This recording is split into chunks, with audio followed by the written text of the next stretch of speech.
ஹலோங்க. சரிக்கு நம்ம ஜிம்மனோட 5 ஷர்ட் தான் பார்க்க போறோம். பார்ட் 3 போன பார்ட் இதோட கம்ப்ளீட் பண்ணியிருந்தேனா, ஜிம்மனுக்கு ஒயின் டாக்டர் அப்படிங்கிறது இப்போ தான் தெரியும். அவளோட ட்ரெஸ் எடுத்து பார்த்ததுக்கப்புறம் தான், அவன் ஷாக் ஆயி, "நீ டாக்டரா?" அப்படின்னு கேட்கும்போது, அவளும் ஆமா அப்படின்னு அசால்ட்டா சொல்லியிருந்திருப்பா. "அப்புறம் எதுக்குடி என் கூட இருக்க? உன்னால இண்டிபெண்டன்ட்டா இருக்க முடியுமே! நீ என்னை விட்டுட்டு போயிருக்கலாமே!" அப்படின்னு கேட்கும்போது, "ஏன்னா என்னோட லவ் நீ தானே! எனக்கு நீ தானே முக்கியம்." அப்படின்னு அசால்ட்டா சொல்லியிருந்திருப்பா. அதோட இந்த படம் நான் கம்ப்ளீட் பண்ணியிருந்தேன். So let's continue the part 3 in 5 short. என்னடி அப்படின்னு ஒரு மாதிரி இப்படி ஷாக் ஆகி வாயனையே பார்த்துட்டு இருக்கான் வாயனம். இப்போ எதுக்கு நீ இவ்வளோ ஷாக் ஆகுற? ஆ கொண்டா அப்படின்னு அந்த ட்ரெஸ் எல்லாம் வாங்கி மடிச்சு அவள் பாட்டுக்கு உள்ள எடுத்து வச்சுட்டு இருக்கா. அவன் அப்படியே இன்னும் ஷாக் ஆகி இப்படி ஸ்டன்னா இன்னும் வாயனையே பேன்னு பார்த்துட்டு இருக்கான். வாயன் திரும்பி பார்த்து, இப்படியே நீ நிற்க போறியா இல்லை ஃப்ரெஷ்ஷப் ஆக போறியா? ஆ என்ன கேட்ட? காது போச்சா? ஆஹா நத்திங். நான் போகிறேன். நான் போய் குளிக்கிறேன் அப்படின்னு நேராக ரெஸ்ட் ரூமுக்கு போகிறான். அப்படியே ஷவரை திறந்து விட்றான். அதுலேயே அப்படியே ஒரு மாதிரி கொஞ்ச நேரம் நின்றுட்டே இருக்கான். அவனுக்கு புரியவே இல்லை. நான் ஏன் இப்படி பண்ணிகிட்ருக்கேன்? எதுக்கு இப்படி இருக்கா? என்னை ஏன் அவள் அவ்வளோ லவ் பண்ணுறா? அப்போ சின்ன வயசுலேருந்து என்னை அவ்வளோ லவ் பண்ணியிருக்காளா? என்னை அவ்வளோ அட்மையர் பண்ணி பார்த்துருக்காளா? ஆனால் நான் அவளை அந்தளவுக்கு என்ன பண்ணேன்? ஒன்றுமே பண்ணலையே. அப்புறம் எதுக்கு அவன் நான் லவ் பண்ணுறா? இத்தனைக்கும் சோயாவுக்கு நான் தான் ஃபர்ஸ்ட் ப்ரப்போஸ் பண்ணேன். நான் தான் அவள் பின்னாடி சுற்றி சுற்றி வந்தேன். அதுக்காண்டியே அவன் அக்செப்ட் பண்ணான். நான் அவளுக்காண்டி நிறையா பண்ணியிருக்கேன். அவளும் எனக்காண்டி நிறையா பண்ணியிருக்கா. லவ் இருந்தது. ஆனால் வயன் ஷீ இஸ் வெரி டிஃப்ரெண்ட். நான் அவளுக்காண்டி ஒன்றுமே பண்ணல. சின்ன வயசில் ஜஸ்ட் அவள் கூட விளையாடி இருக்கேன். அதுலேருந்து நான் லவ் பண்ணியிருக்காளா? இவன் என்ன பைத்தியமா பைத்தியமா அப்படின்னு அவன் பைத்தியம் மாதிரி புலம்பிட்டு வெளியே வரான். வழக்கம் போல் ஷர்ட்டை போடாமல் அவன் பாட்டுக்கு துண்டை மட்டும் கட்டிட்டு தலையை தொட்டிகிட்டே வர வான்னு பார்க்குறா. ஐயோ அப்படின்னு அப்படியே ஒரு மாதிரி திரும்பிக்கிறா. ஜிம்முனுக்கு இப்போ தான் ஞாபகம் வருது. ஐயோ வாயின் வேறு இருக்காளே, நான் ஒரு வந்துட்டேனே அப்படின்னு மறுபடியும் சாரி வாயின் அப்படின்னு அங்கே இருக்கிற டிஷர்ட் எடுத்து போட்டுட்டு இப்போ போட்டுக்கிட்டேன். இப்போ நீ திரும்பலாம். பரவாயில்ல இருக்கட்டும், ஒன்றும் இல்லை. ஐயோ என்ன ஆக்வர்டாக இருக்குது அப்படின்னு 2 பேருக்குமே அந்த சுச்சுவேஷன் ரொம்ப ஆக்வர்டாக இருக்குது. எப்படி ஹேண்டில் பண்ணுறதுனே தெரில. 2 பேர் திரு முழிச்சிட்டு இருக்காங்க. வாயன் லைட்டாக ஸ்மைல் பண்ணிகிட்டு இருக்கும்போது கரெக்டாக ஜிம்னோட அம்மா கதவை தட்டுறாங்க. ஜிம்னா இந்த நேரத்தில் யாரா அப்படின்னு கதவை திறக்கிறான். அவங்க அம்மா தான். என்னம்மா? இல்லைடா 2 பேரும் தூங்கிட்டிங்களா ஏதாவது வேணுமான்னு கேட்க தான் கதவை தட்டினேன், வேற ஒன்றும் இல்லை. அதெல்லாம் தூங்க போகிறோம், உனக்கு என்ன வேணும்? இல்லைடா உங்கள் அப்பாவுக்கு என்னன்னு தெரில, திடீர்னு ஏதோ கஷாயம் போட்டுக்கணுன்னு கேட்டுட்ருக்காரு. இருமிட்டு வேறு இருக்காரு. அதான் இந்த கிச்சனில் எந்தெந்த பொருள் எங்கே இருக்குன்னு எனக்கு தெரியாதுல்ல, அதான் என்னம்மா அவளுக்கு கஷாயம்லாம் போட தெரியாதும்மா, போம்மா அங்கிட்டு. அடே நான் அவளை கஷாயம் போட சொல்லடா, அவள் டாக்டர் தானே, அவகிட்டேருந்து 2 மாத்திரை வாங்கிட்டு போகலான்னு வந்தேன். கஷாயம்லாம் எனக்கு ஒன்றும் வேண்டாம், நீ தள்ளு அப்படின்னு ஜிம்மில் தள்ளி விட்டுட்டு அவங்க பாட்டுக்குள்ளே வராங்க. வாயனும் வாங்கத்த என்ன வேணும் அப்படின்னு கேட்கும்போது அவங்களும் சொல்கிறாங்க. உடனே வாயன், இருங்க நான் அங்கிள் செக் பண்ணி பார்த்துட்டு என்னென்னு மாத்திரை கொடுக்கணும்னு சொல்கிறேன். ஏன்னா நம்மளாம் ஒரு மாத்திரை கொடுத்து அது வெறும் சைட் எஃபெக்ட்ஸ் காட்டிடக்கூடாதுல்ல அப்படின்னு அவள் கீழே போகிறா. ஜிம்மன் பார்க்குறான். எப்படி பேசுகிறா பாரு, அப்படியே தேன் பாயிற மாதிரி பேசுகிறாப்பா. இப்படிலாம் பேச யார் தான் உங்களுக்கு சொல்லித்தரவங்களோ. இவளை பற்றி யோசிக்கக்கூடாது அப்படின்னு சரி பேண்ட் எடுக்கலாம் அப்படின்னு கபோர்டை ஓப்பன் பண்ணுறான். பார்த்தா அது வாயனோட இன்னர்ஸ் இருக்கிற ஏரியா போல். அதை ஓப்பன் பண்ணிட்டா போல். ஒரு மாதிரி அதே கொஞ்சம் நேரம் பார்த்துட்டே இருக்கான். அவனுக்கு அதை பூட்டணும் அப்படின்னு தோணவே இல்லை. அப்படியே ஒரு மாதிரி அந்த இன்னர்ஸ்லாம் பார்த்துட்டு, என்ன எல்லாமே அவர்கிட்ட ப்ரைட் கலர்ஸாக இருக்குது, ரெட்டு ப்ளூ க்ரீனு ஆரஞ்சு எல்லாம் அடிக்கிற கலராக வச்சுருக்கா. இப்படி கலர்னால் எப்படி லைட் கலர்ஸு இல்லையா என்ன அப்படின்னு அதையே பார்த்துட்டு இருக்கும்போதா, ஜிம்மன் நீ என்ன பண்ணிகிட்ருக்க, எதுக்கு இதை பார்த்துட்ருக்க, அதுவும் இவ்வளோ இதை பார்த்துட்ருக்க, தப்பு அப்படின்னு கதவை பூட்டிட்டு, இது என் பேண்ட் எங்கே வச்சுருக்கான்னு தெரியலையே ஐயோ அப்படின்னு அப்படியே அங்கே நின்றுட்டுருக்கான். அவனும் மெடிசனெல்லாம் கீழே கொடுத்துட்டு ஹாட் வாட்டரும் கொடுத்துட்டு அப்படியே நேரம் மேலே தான் வரா. ரூமை திறந்து பார்த்தா இவன் என்ன பேண்ட்டு போடாமல் துண்டு கட்டிகிட்டு இருக்கதை பார்த்ததும், என்னாச்சு உங்களுக்கு இது வேணுமா என்ன? வேணும். என்ன வேணும்? உங்களுக்கும் டேப்லெட்ஸ் வேணுமா என்ன? இல்லை டேப்லெட்ஸ்லாம் வேண்டாம். அப்புறம் என்ன வேணும்? இப்படியே நின்றுட்டுருக்கீங்க, பேண்ட்டு போட போகிறது இல்லையா? அதுதான் எங்கே இருக்குன்னு தெரில. இந்த கப்பலில் ஃபுல்லாக உன் ட்ரெஸ்ஸாகவே தான் இருக்குது. என் ட்ரெஸ்ஸை காணுமா? இந்த கப்போர்டு தான் எனக்கு, அந்த கப்போர்டு யாருக்கு? கண்ணுன்னு தெரியாமல் போயிடுச்சா என்ன அப்படின்னு ஒரு மாதிரி பார்த்து கேட்குறான். அவனா ஆமாம்ல இந்த கப்போர்ட் இருக்குல்ல அப்படின்னு அப்படியே அந்த கப்போர்ட் கிட்ட சாஞ்சிட்டு, சாரி நான் கவனிக்கல கவனிக்கல. அது சரி. வேணும்னா நாளைக்கு என்னோட ஹாஸ்பிட்டல் வாங்க. நான் ஒரு டாக்டர் தான். உங்களுக்கு கண் செக் பண்ணுறேன். செக் பண்ணி உங்களுக்கு மருந்து போட்டு சரி பண்ணணுமா? இல்ல கண்ணாடி போடணுமா? இல்ல வேற என்ன போடணும்? இல்ல ஆப்ரேஷன் பண்ணணுமாங்கிறத சொல்றேன். டைம் இருந்தா வாங்க. ம். வந்துட்டா போச்சு அப்படின்னு அவனும் சொல்லிட்டு பேண்ட் எடுக்கிறான். பார்த்தா பேண்ட்ட மாத்தி போட்டுட்டான் போல. அவன் சிரிக்கிறா. ஐயய்யோ! அப்படின்னு. அதுக்கடுத்து அவனும் பேண்ட் அப்படியே மாத்தி போடுறான். அவனும் ஃப்ரெஷ்ஷப் ஆயிட்டு வரா. அப்படியே வாயின் கிட்ட வரும்போது சிம்னுக்கா குப்புன்னு ஸ்மெல் வருது. அவ்வளோ ஃப்ரெஷ்ஷா இருக்கா. அவனுக்கா ஐயோ! நைட்டு எடக்கு புடக்கா தான் நடந்துரும் போலயே அப்படின்னு ஒரு மாரி பயத்திலேயே தான் வாயன பார்த்துட்டு இருக்கான். பட் வாயன் ரொம்ப நார்மலா தான் இருக்கா. இருந்தாலும் அவளுக்கு பயமா தான் இருக்கு. அப்படியே ஜிம்முன் பெட் கிட்ட தான் உட்காரா. ஜிம்முன் உடனே காலெல்லாம் எடுத்து நீட்டா உட்கார்றான். வாயன் பார்க்குறா. எதுக்கு? எதுக்கு இவ்வளவு? நான் அந்த அளவுக்கு ஒண்ணும் பண்ணலையே அப்படின்னு. ஜிம்முன பார்க்கும்போது ஜிம்முனும் வாயன பார்க்குறான். 2 பேரும் பார்த்துட்டே இருக்காங்க. என்னாச்சு? ஒண்ணும் இல்ல. நீ வேணா சோஃபால தூங்கிக்கிறியா? இல்ல நான் நான் ஐயய்யோ! நான் தானே தூங்கணும். சாரி நான் மாத்தி சொல்லிட்டேன். நீ இங்க படுத்துக்கோ. நான் வேணா சோஃபால படுத்துக்கிறேன். படுத்துக்கோங்க. என்ன படுத்துக்கோங்கன்னு சொல்றா? பரவாயில்ல ஜிம்முன்னு இங்கேயே படுங்க. நம்ம 2 பேரும் புருஷன் முன்னாடி தானேன்னு சொல்லுவான்னு பார்த்தா படுத்துக்கோங்கன்றா அப்படின்னு. அவன் ஒரு மாரி பார்த்துட்டு, இல்ல சோஃபா கொஞ்சம் சிறுசா இருக்கே அப்படின்னு யோசிச்சுட்டு இருக்கும்போது வாயன், இல்ல நான் வேணா போய் படுக்கவா? இல்ல வேணாம். அது உனக்கும் பத்தாது. உனக்கு ஏதாவது பேக் பெயின் வந்துரும். It's okay. நம்ம 2 பேரும் இந்த பெட்லயே படுத்துக்கலாம். ஒரு பிரச்சனையும் இல்ல. ஓ! அப்போ ஜிம்மன் எதுவும் நடக்காதுல்ல? அப்படின்னு அவ வேணுக்குன்னே கேட்குறா. ஜிம்மனுக்கா பக்குன்னு இருக்கு. இவ என்னடா ரவுடி பொம்பளையா இருப்பா போல அப்படின்னு அவள பார்த்து, ஏன் உனக்கு எதுவும் நடக்கணும்னு ஆசையா இருக்கா என்ன? இப்போதைக்கு இல்ல. ஆனா இருக்கு. அப்புறமாட்டி வேணா வச்சுக்கலாமா? இல்ல உங்களுக்கு இப்பவுமே ஏதாவது பண்ணணுமா என்ன? ஃபைன். பேசாம வாய மூடிட்டு படுக்கிறியா? ஏன் ஜிம்மன் உங்களுக்கு எதுவும் ஃபீலிங்ஸ் வருதா என்ன? அடியே அவ்வளோதான் சொல்லிட்டேன். கல்யாணம் ஆன கொஞ்ச நாள் பொண்டாட்டின்னு பொறுத்து போயிட்டுருந்தேன். பேசாம படுத்துரு. நீ ஓவரா பேசுற. படு. சரி அப்படின்னு அவ படுத்துட்டா. அவளுக்கு தூக்கமா வந்துடுச்சு. தூங்கிட்டா. இவன் 1 மணி நேரம் அவளையே தான் பார்த்துட்டு இருக்கான். எப்படி இவ்வளால மட்டும் முடியுது?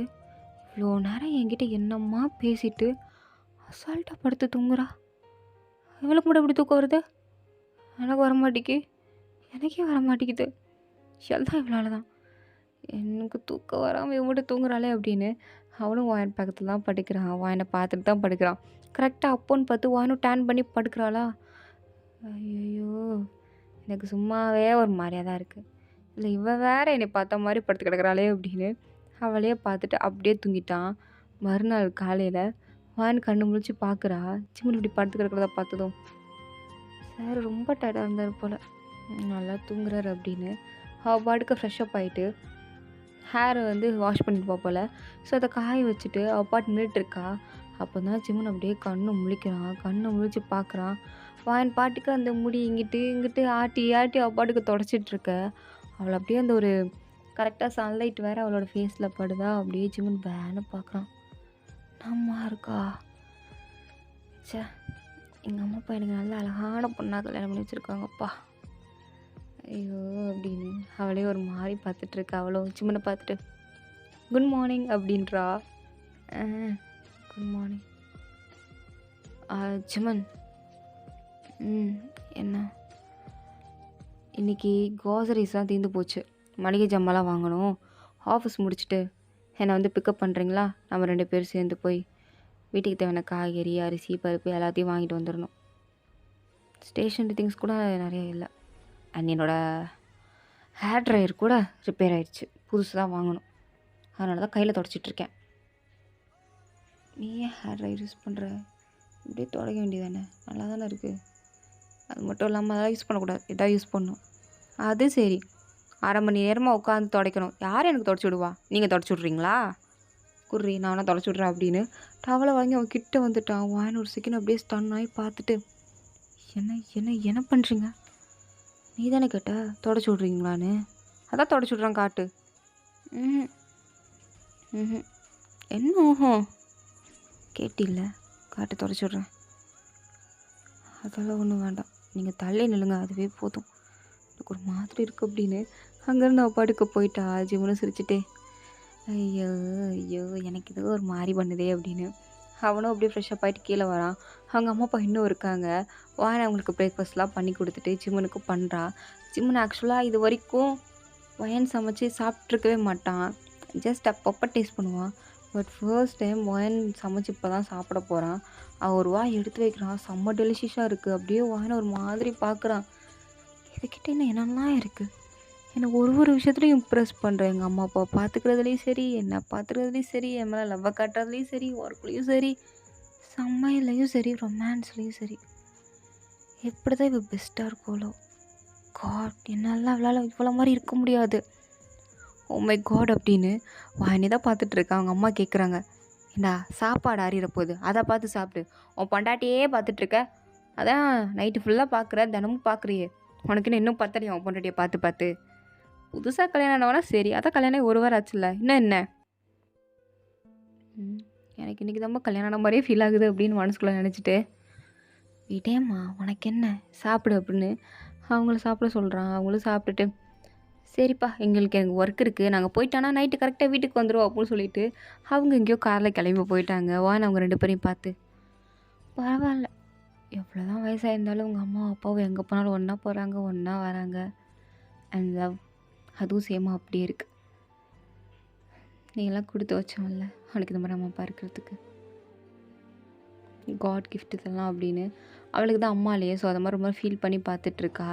சிம்முனா அவள் ஃபீல் பண்ணுறத பார்த்து ஃபர்ஸ்ட் டைம் அவனோட கையை பிடிச்சி கிட்ட கழுத்து ஷோல்டரில் கை வச்சு, நீ எதுக்கும் ஃபீல் பண்ணாத, அதான் நான் இருக்கேன்ல அப்படின்றான். பையனுக்கும் அப்படியே ஸ்டில் கண்ணெல்லாம் கலங்கிடுச்சு. இது வரைக்கும் ஜிம்மன்கிட்ட இதை எக்ஸ்பெக்ட் பண்ணியிருந்திருப்பா. பட் ஜிம்மன் இதை ஒரு வாட்டி கூட பண்ணது கிடையாது. ஃபர்ஸ்ட் டைம் இப்போ பண்ணுறானே அப்படின்னு அவளுக்கு ரொம்ப ஒரு மாதிரி ஃபீல் ஆகிடுது. ஸோ அதனால் என்ன பண்ணிட்டான்னா ஜிம்னை ஹக் பண்ணிட்டா. ஜிம்னு அவ்வளோதான், அவன் ஷோல்டரை பிடிச்சதுக்கே ஒரு மாதிரியாக இருந்திருப்பான். இவன் ஹக் பண்ணதுக்கா அப்படியே ஸ்டன் ஆகி இப்போ நின்றுட்டுருக்க. அவனை ஹக் பண்ணிவிட்டு, தேங்க்யூ ஸோ மச் ஜிம்மன் அப்படின்னு அங்கேருந்து போயிட்டா. ஜிம்மன் அப்படியே செல்லமாக நிற்கிறான். வானிக்கு இன்றைக்கி ஹாஸ்பிட்டல் லீவ் போல். ஸோ அதனால் ஜிம்மன் ஆஃபீஸுக்கு கிளம்புறான். வாயனும், ஜிம்மன் ஒரு நிமிஷம், ஜிம்மன் என்னடி, இந்தா மொபைலை விட்டுட்டு போயிட்டேன், அதை தான் எடுத்து கொடுக்க வந்தேன். ஓ கொடு அப்படின்னு அவள் கொடுக்குறான். ஆனால் கையை விட மாட்டேங்கிறான். கையை விடு, கையை பிடிச்சிட்டு இருந்தா எப்படி ஆஃபீஸ் போக முடியும்? அதான் மொபைலை கொடுத்துட்டல, அதை மட்டும் வாங்கிக்கோ மா, சரி அப்படின்னு அதை வாங்கி வச்சுட்டான். அவனும் ஓகே பாய் அப்படின்னு சொல்லிட்டு போகலான்னு பார்த்தா மறுபடியும் பிடிச்சிருக்கிறான். ஷாலை பிடிச்சிருக்கிறான். வாயனும், ஐயோ ஷால் இதில் சிக்கிடுச்சு போல் அப்படின்னு திரும்பி பார்த்தா ஜிம்மன் தான் பிடிச்சிட்டு இருக்கான். என்ன ஜிம்மன் இது, விளையாடிட்டு இருக்கியா? ஷாலை விடு. விட முடியாது. ஏன் ஏன் முடியாது? விடு. முடியாதுடி. ஐயோ என்ன நீ ப்ளே பண்ணிகிட்ருக்கியா? ஆஃபீஸுக்கு டைம் ஆகலை, போ. எதுக்கு இதெல்லாம் பண்ணிகிட்ருக்க? ஏன்னா அவங்ககிட்ட பண்ணுறது எனக்கு பிடிச்சிருக்கு அப்படின்னு மறுபடியும் அந்த ஷாலை பிடிச்சி கிட்ட இழுத்து அவளை ஹக் பண்ணிட்டே, நான் ஆஃபீஸ் போயிட்டு வரேன் பாய் அப்படின்னு அவளோட ஃபோர்கிஸில் கிஸ் பண்ணிட்டு அவளையே பார்த்துட்டே சிரிச்சிட்டே போகிறான். அவனுக்கே புரியல இப்போ எதுக்கு நம்மளை அவளை பிடிச்சி இழுத்தோம் கிஸ் பண்ணோம் அப்படின்ற தாட்டே அவனுக்கு இல்லை. அவன் பாட்டுக்கு ஆஃபீஸுக்கு போயிட்டான். வாயனும் அங்கேயே அப்படியே ஒரு மாதிரி நின்றுட்டு, இது உண்மையாகவே கனவா இல்லை நிஜமாக நடக்குதா எனக்கு ஒன்றுமே புரியல. பட் எனக்காண்டி அவன் இவ்வளோ பண்ணுறானே, இவ்வளோ தூரம் மாறி இருக்கான்னா அவனுக்கு என்ன பிடிச்சிருக்குன்னு தான் அர்த்தம். ஸ்டில் லைட்டாக இன்ட்ரெஸ்ட் வந்திருக்குன்னு நினைக்கிறான் அப்படின்னு சிரிச்சுட்டே நின்றுட்டுருக்கா. ஸோ அப்படியே ஈவினிங் ஆகுது. வாயன் சொன்ன மாதிரி வாயனும் கரெக்டாக சூப்பர் மார்க்கெட் வந்துட்டான். ஆனால் அந்த ஜிம்மன் பையன் வரவே இல்லை. டைம் ஆகுது ஸ்டில் 1 hour கிட்ட வாயன் வெயிட் பண்ணிகிட்ருக்கா. பட் ஜிம்மன் வரவே இல்லை. கால் பண்ணி பார்த்துட்டா, மெசேஜ் பண்ணி பார்த்துட்டா, அவன் அட்டன் பண்ணவே இல்லை. வாயனுக்கு ஒரு மாதிரி கஷ்டமாக இருக்குது. காலையில் தான் நல்லா பிஹேவ் பண்ணான், ஆனால் இப்போ அப்படியே மாற்றிட்டானே. அவனுக்கு அவ்வளோதான் நான் முக்கியம் இல்லை அப்படின்னு கிளம்பலாம் அப்படின்னு பேக்கை போட்டுட்டு திரும்புகிறா. பார்த்தா ஜிம்மன் அப்படியே காரை பார்க் பண்ணிவிட்டு வேகமாக ஓடி வந்துட்டுருக்கான் வான்கிட்ட. வானுக்கு அவனை பார்த்ததுக்கப்புறம் தான் ஒரு மாதிரி ரிலாக்ஸாகவே ஃபீல் ஆகுது. அவனையே பார்த்து நின்றுட்டுருக்க. ஜிம்மனு ஃபாஸ்ட்டாக அவகிட்ட வந்து, ஐயோ வேன் இரு மூச்சு விடு ஃபஸ்ட்டு, ரிலாக்ஸ், ஒன்றும் இல்லை, நான் இங்கே தான் நிற்கிறேன். சாரிடி, அது அர்ஜென்ட்டாக ஒரு மீட்டிங் வந்துருச்சு. கேன்சல் பண்ண முடில. என் செக்ரட்டரிட்ட சொன்னேன். ஆனாலும் அந்த பிள்ளை லூஸ் மாரி பண்ணி விட்டுருச்சு. வேறு வழி இல்லாமல் அட்டெண்ட் பண்ணிட்டு வர லேட் ஆயிடுச்சு. சாரிடி ரொம்ப நேரம் வெயிட் பண்ணியா? இல்லை இப்போ தான் வந்தேன் அப்படின்னு சொல்லிட்டு இருக்கும்போதே சூப்பர் மார்க்கெட்டுக்கு வேலை பார்க்குறவங்க வேறு வந்து, மேடம் நீங்கள் 1 ஹாரா இங்கே தான் வெயிட் பண்ணிகிட்ருக்கீங்க. உங்களுக்கு எதாவது வேணுமா? இல்லை எதுக்காவது யாருக்காவது வெயிட் பண்ணிகிட்ருக்கீங்களா? அப்படின்னு வந்து கேட்கும்போது ஜிம்முன்னு பார்க்குறான். 1 ஹாரா நின்றுட்டுருக்கியா அப்படின்னு.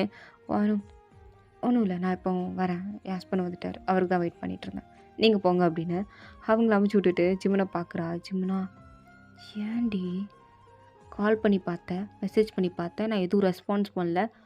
சரி ஒரு 10 நிமிஷம் நின்று வீட்டுக்கு போக வேண்டியதானே, எதுக்கு நின்றுட்டு இருந்தேன்? ஒருவேளை நான் வீட்டுக்கு போனதுக்கப்புறம் நீங்கள் வந்தேன்னா நீ எனக்காண்டி வெயிட் பண்ணுவில்ல, அதான் நான் நின்றுட்டு இருந்தேன். ஆக்சுவலாக இப்போ நான் கிளம்ப தான் போனேன், பட் நீ அதுக்குள்ளே வந்துட்டேன், தேங்க் காட் அப்படின்றா. ஜிம்முன்னு அப்படியே அவ்வளோ ஒரு மாதிரி பார்த்துட்ருக்கான். அப்படியே ஹக்கும் பண்ணிட்டான். ஸோ இதோட இந்த பாட்டு வந்து கம்ப்ளீட் ஆகுது. தேங்க் ஃபார் வாட்சிங். உங்களுக்கு பிடிச்சிருந்தா லைக் பண்ணுங்கள், ப்ளீஸ் வந்து சப்ஸ்கிரைப் பண்ணுங்கள்.